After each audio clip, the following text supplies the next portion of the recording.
सुनाओ। अब हमने बात करी थी पार्ट वन में कि पार्ट टू में हम बात करेंगे इंट्रिंसिक वैल्यू के ऊपर। कंपनी की जो वैल्यूशन है, कुल वैल्यूशन रियल में फेयर वैल्यू क्या है, इसको निकालने के फॉर्मूले के ऊपर हम बात करने वाले थे अभी। लेकिन इसके साथ साथ ध्यान रखिएगा, आपको पता होना चाहिए क्या एक फॉर्मूला काफ़ी है पूरे कंपनी की वैल्यू निकालने के लिए। ऐसा अब नहीं होता है। मैं फॉर्मूला तो बता रहा हूँ, लेकिन अब इस फॉर्मूले का आधार तो है, लेकिन पूरा यहाँ पर जो है आधार नहीं है। इस बात को जरा समझिएगा। कंपनी की ब्रांड वैल्यू, कंपनी का यहाँ पर सेल्स, कंपनी की बहुत सारी चीजें हैं, क्योंकि कंपनी ना सिर्फ एकदम आके कारोबार नहीं करने लगती है, पूरा सेटअप करना पड़ता है। तो पूरे सेटअप की वैल्यू निकलती है, और वो चीज मैं अभी कह दे रहा हूं, वैल्यू जो होती है एक एस्टिमेटेड वैल्यू निकालते हैं, और फिर उसके बाद जो वैल्यू है, जो फॉर्मूले के बाद जो वैल्यू होती है वो अनुमानित वैल्यू होती है। अनुमानित वैल्यू हम रियल में रखते हैं, और उसी हिसाब से जो क्रेडिट एजेंसीज हैं आपकी, उस हिसाब से स्टॉक का टारगेट देती हैं। यानी कि आपको अनुमानित रखनी पड़ेगी वैल्यू। तो चलिए, बेंजामिन ग्राहम जी का ये फॉर्मूला है, इस फॉर्मूले को समझते हैं, उसके बाद अपनी बात को पूरा करते हैं। तो देखिए, ये है ग्राम्स का फॉर्मूला, और यहां पर आपका ये भैया वैल्यू निकालने का तरीका है। तो यहां पर V यहां पर कहलाता है आपका इंट्रिंसिक वैल्यू पर शेयर। यानी कि जब आप इसको, इस जगह को कैलकुलेट करोगे तो आपका इंट्रिंसिक वैल्यू पर शेयर निकल कर आ जाएगा। तो आपको चाहिए, देखिए EPS, आप ध्यान से देखिएगा, अर्निंग पर शेयर आपको चाहिए 8.5 आपको लिखना होगा। 2G का मतलब क्या है, जो आपकी ग्रोथ रेट है कंपनी की, उसमें 2 का मल्टीप्लाई करना होगा। यानी ग्रोथ रेट आपको कैसे मिली। अब देखिए, एक्चुअली है क्या कि आपको जगह जगह में भी शायद फ्री में आपको ग्रोथ रेट देखने को मिल जाए। यानी कि आप जैसे सर्च करें हिंडाल को, तो आपको ग्रोथ रेट उसकी 3 साल या 2 साल की देखने को मिल जाएगी। लेकिन एक्चुअली आपको चाहिए यहाँ पर एटलीस्ट यहाँ पर 10 ईयर तक की, क्योंकि 10 ईयर तक का अगर आप डेटा देखोगे तब आपको समझ में आएगा, ठीक है ना। तो 10 ईयर तक की देखने के लिए आपको कहीं ना कहीं कुछ ना कुछ प्लान आपको लेना ही पड़ेगा, किसी भी जो कंपनी का जो या कहें Screener.in, तो इन सब के ना आपके पास पेड वाले प्लान होना चाहिए। छोटा मोटा ही सही, लेकिन पेड प्लान होगा, तभी आपका यहाँ पर जो है ग्रोथ रेट आपको 10 ईयर तक का मिलेगा।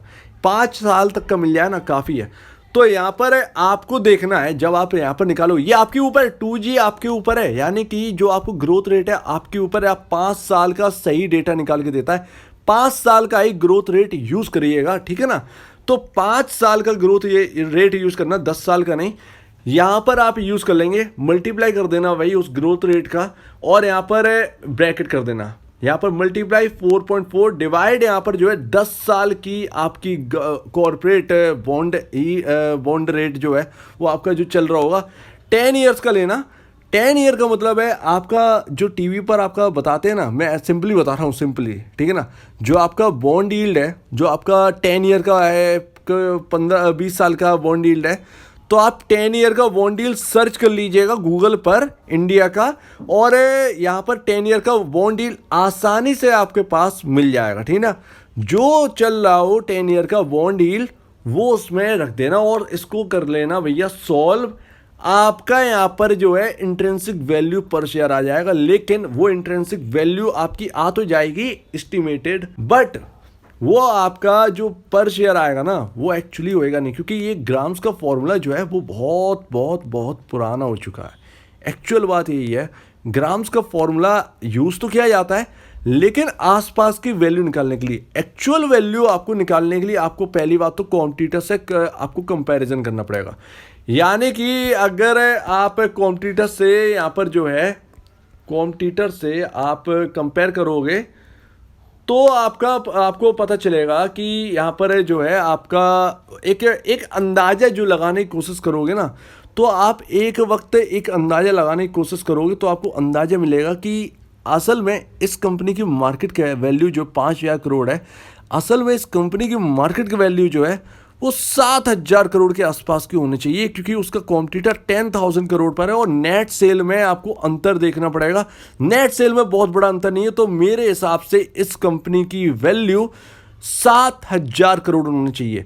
7,000 करोड़ जो भी होगा, अब आपने मार्केट कैप जो है ना, मार्केट कैप जो है ना वो डिसाइड कर लिया 7,000 करोड़ का मार्केट कैप।